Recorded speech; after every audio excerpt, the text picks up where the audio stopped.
Welcome to US Tzu Chi 360. I'm your host, Dilbar Shatterson, and today we're at the Brooklyn Bridge Park, where the view of the city skyline that you see behind me looked a little different 12 years ago.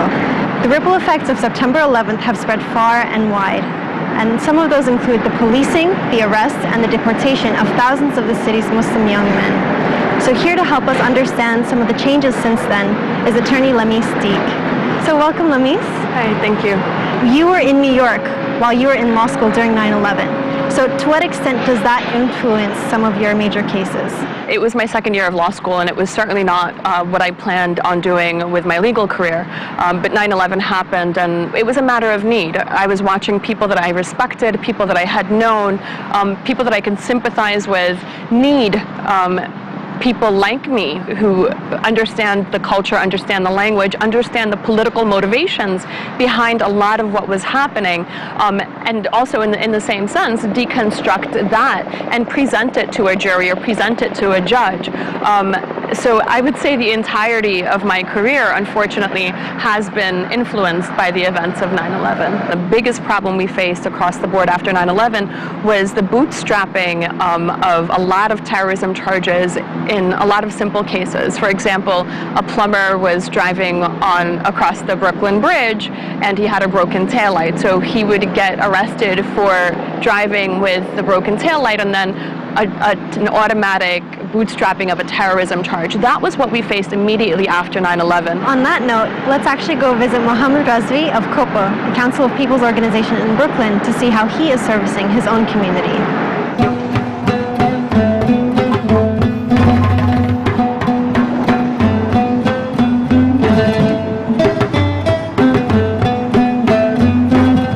I grew up in this neighborhood. It's known as Little Pakistan in Brooklyn, New York.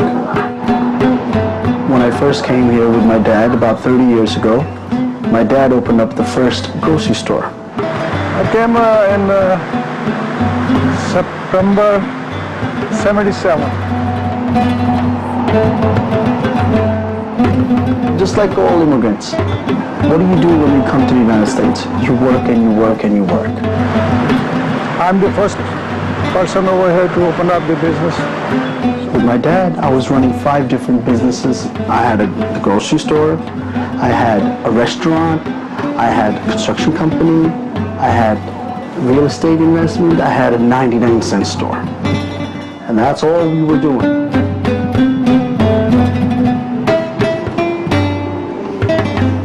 Then, 9/11 attacks happened, and it just changed the whole world for us.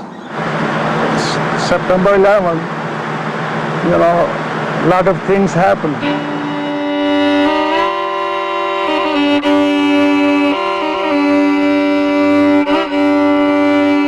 During that time, many people were picked up in our neighborhood because they had Muslim names. Because at that moment, they were just looking for individuals' names. Some of people come inside, women come in, I don't know where's my husband, where's my father, where's my son. I still have, cards which were left by law enforcement agencies at that moment. One of them reads, "Please call me as soon as possible. I need to just ask you some questions." The guy was so afraid, he didn't even go home for 4 days. He came into my office and he was crying. This is what happened to so many people with all these cards that they had left behind. Everybody was afraid. Here's a case of a 10-year-old little girl. I was walking and this lady called me a terrorist and made killing signs. Did you report it? No.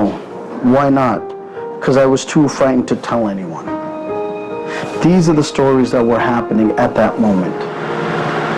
So then I decided there should be an organization who could help those people who are in trouble. We started this organization just to help the people.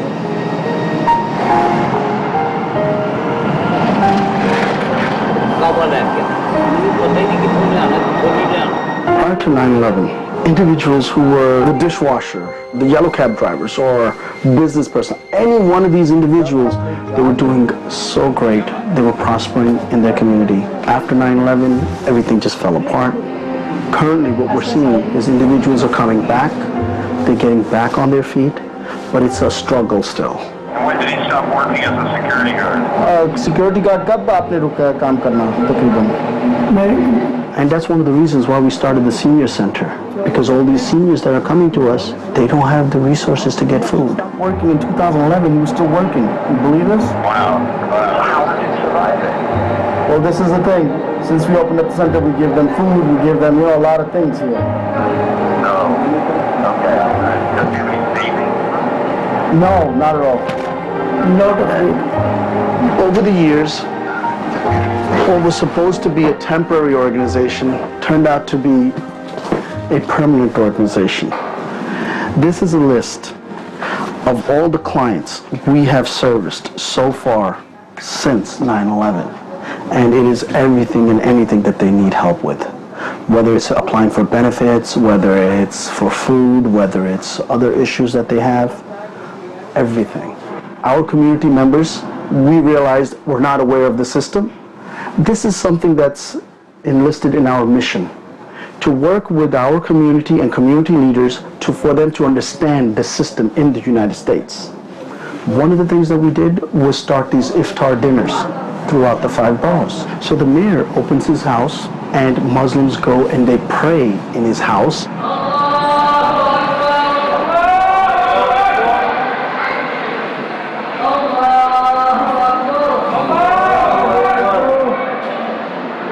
And after 9/11, that was not that easy to do.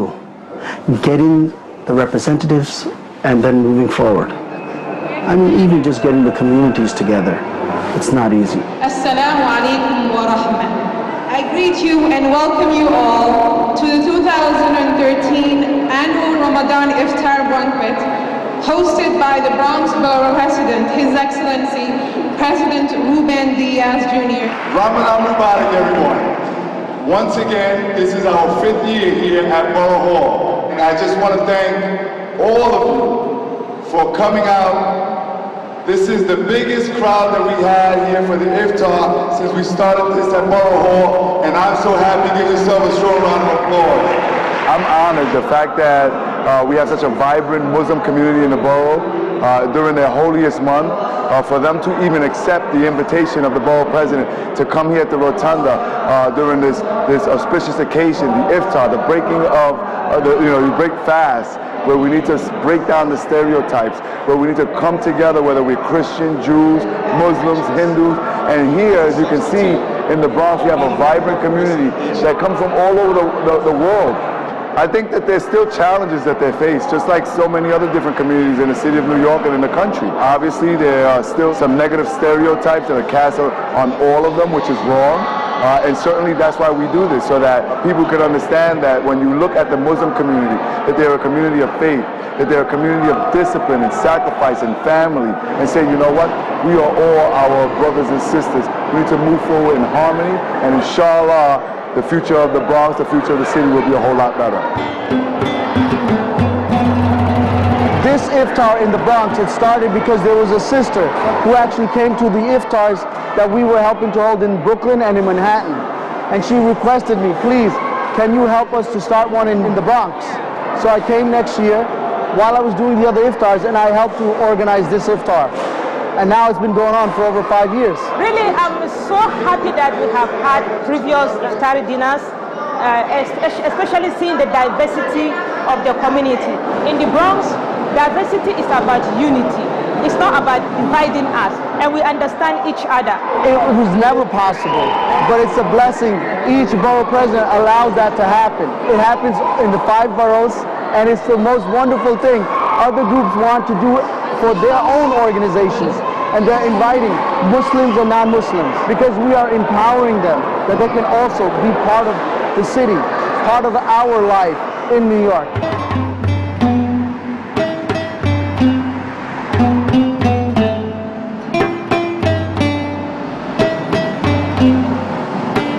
How are you doing? Morasby is one of the role models for our community, and COPO basically is to educate the people, to train the people, to take fear from the people out. I myself, when did not come to US, I did not understand the US. I was thinking that US government is against each and every Muslim, which was wrong. When I came here, in primary stages, I did not want to take US passport. Living in this country as a Muslim is not tough, is very easy.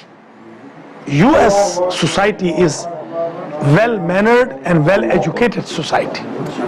They do believe that every Muslim is not criminal. So that is why now Muslims are trying to make sure that their second and third generation will not face those problems which they faced already. I believe in USA, we Muslims are proud to live here as US citizens, and this is the country of law. This is the country of tolerance. This is the country of patience.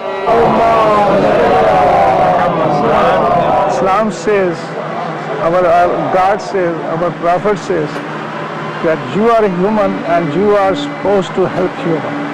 That's the main thing.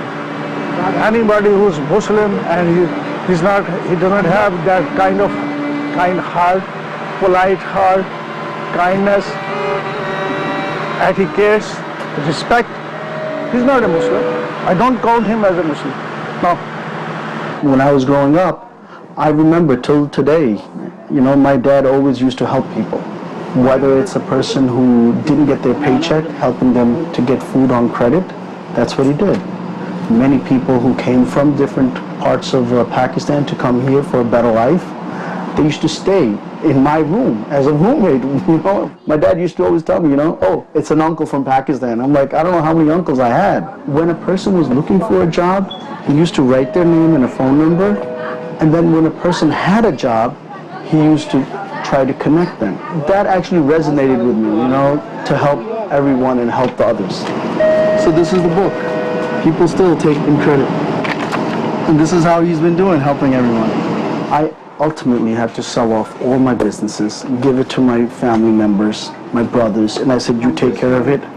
I can't run the businesses and do this. This is all I do. When I see one of my clients who we've been working with, he receives what he needed, whether it's the furniture, whether it's the mattress, whether it's a client that we were working with immigration and he got released, or whether his wife was able to come, that he had sponsored, or whether it's a person who just passed his American citizenship test. It is like such a good feeling. You know how many times I have to eat the sweets?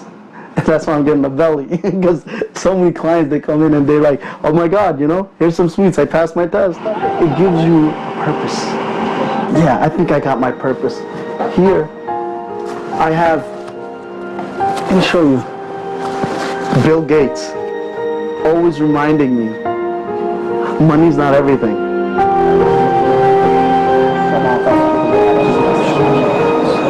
He made all the money and then he's like, you know what, I really want to help the people. And that's what he's doing. And I'm like, yes. And it keeps me a reminder. That's why I keep it.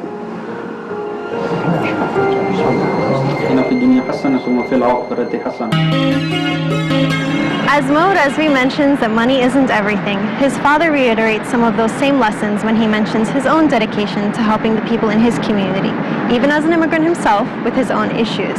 Now, of course, as time changes, challenges naturally follow suit. So, in trying to move past 9/11, what do you see as some of the newer problems surfacing for some of your recent clients?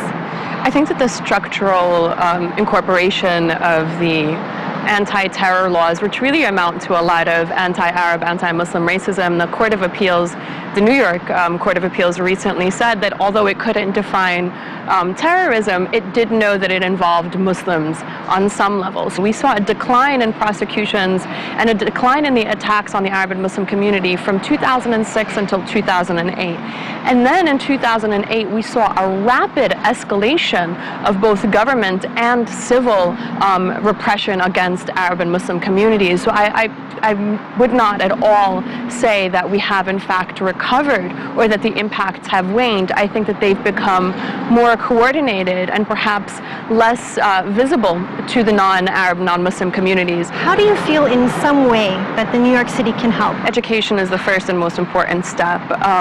Each of us taking a step back from our assumptions and what we've been taught, and essentially, and unconsciously regurgitate about our understanding of the Arab and Muslim community in New York, whether it's the cultural practices, the religious practices, the laws, if you will, Sharia, for example, the role of the mosques in the communities, which has been tremendously helpful in stopping communities or individuals from becoming radicalized. They've had the opposite effect.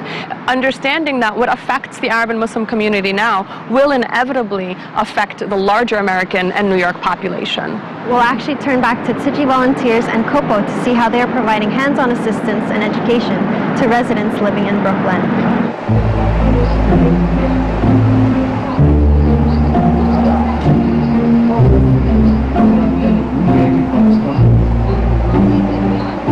After Hurricane Sandy, when I came on Monday to open up the office, I had two of my seniors with a little bag and just sitting here in front of my office. I'm like, oh my God, what happened?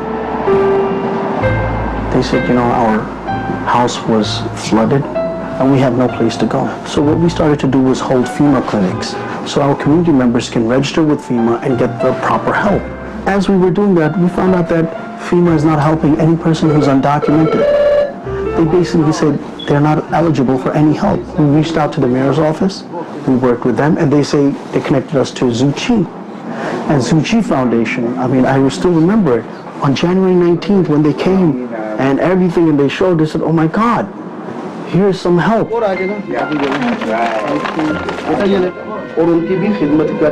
we were able to distribute $30,000 in one day to these people who did not receive any help for the past 3-4 months.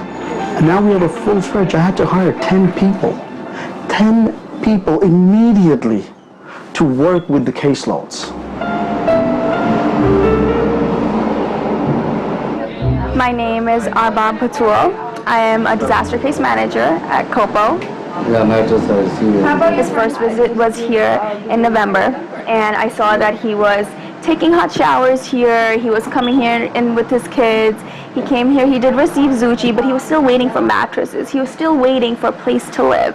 He was still waiting to find a job. He was still waiting for clothes for his kids. He was just waiting and waiting to see what can happen for him. मेरा नाम खलील अहमद है। मैं इधर आया हूँ तकलीफ थी बारिश की वजह से। हमारे बच्चे तकलीफ में थे। मैं कोपो के पास पहुँचा हूँ कि ये तकलीफ हो रही है। मेरे बच्चे सर्दी में खराब बहुत बीमार हो रहे हैं। तो इधर आके नाम दिया तो उन्होंने मेरी मदद की है पूरी। उन्होंने ब्लैंकेट वगैरह सब कुछ दिया कि ये लेकर उधर जाओ और ये करो, और कोशिश करते रहे हमारी बहुत। खाने के लिए इन्होंने बोला कि आप इधर आ जाओ, वहाँ टेक शावर एवरीथिंग नो है, पानी ठंडा गर्म नहीं है ना। That's why I come here all the time. Eat everything I take here and my kids too. Then I take home like this. Difficult to have a lot of problem with 6 kids. One people is go work, go in the grocery store before I work. Then money come, very bit money government give to, then eat everything. That's it. I'm still working with him. I'm always following up with him. This is one client I see weekly. He calls me and he tells me what's going on. He tells me what's progressing. He tells me that there's not much furniture in my house, but I'm getting there. Our lot is a little bit is okay. Now is okay. We have a small house. Is okay. Nothing to bad. काम बस कभी काम का I go sometime 1 day 2 days. Some people no come. I go work. And there's money come. Cash he give to me. Yes. Something like this.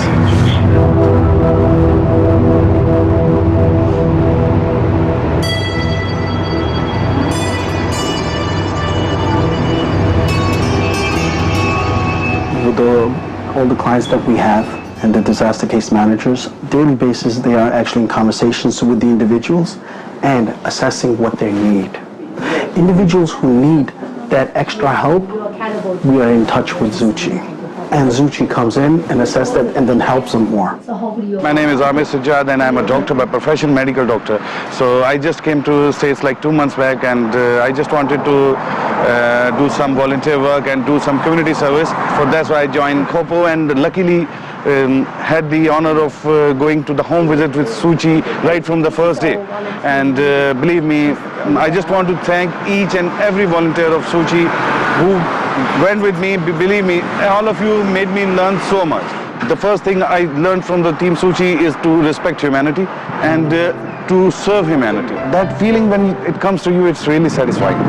So I mean, the very first day I went, I felt like that experience was something out of this world, and I'm still going through that thing. Our case managers are able to connect the need and where the resources are.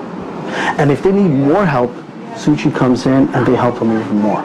For example, next week, Tzu Chi is going to be bringing in furniture for at least, I think, 19 families.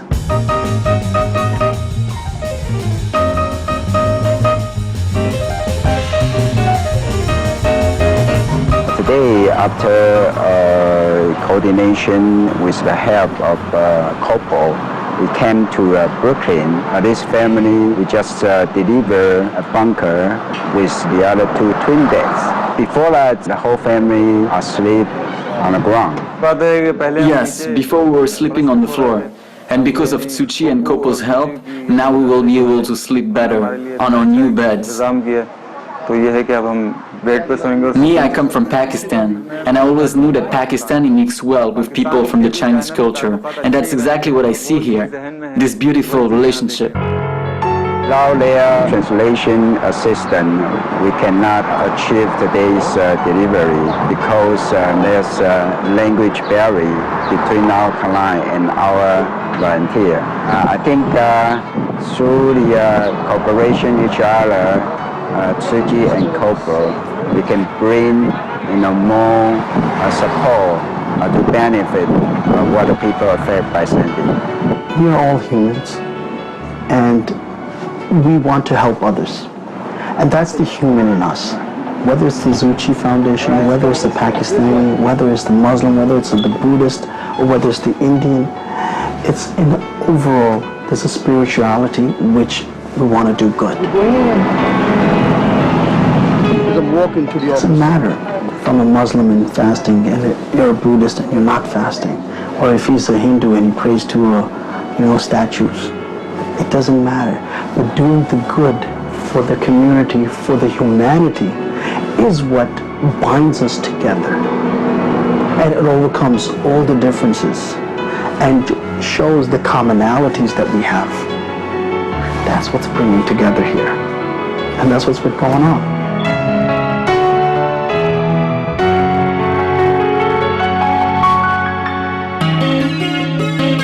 So Lamis, I want to ask you, how fulfilling is it for you to make progress in your cases? I think it's always been important for me to feel like I can be part of protecting people and making people's lives better. So I hope at the end of the day that somehow I have. So I guess it is enough to keep me going. Thank you for joining us, Lamis. And from the Brooklyn Bridge Park, thank you for joining us for this special episode commemorating 9/11. I'm Dilbar Shatterson, and I'll see you next time.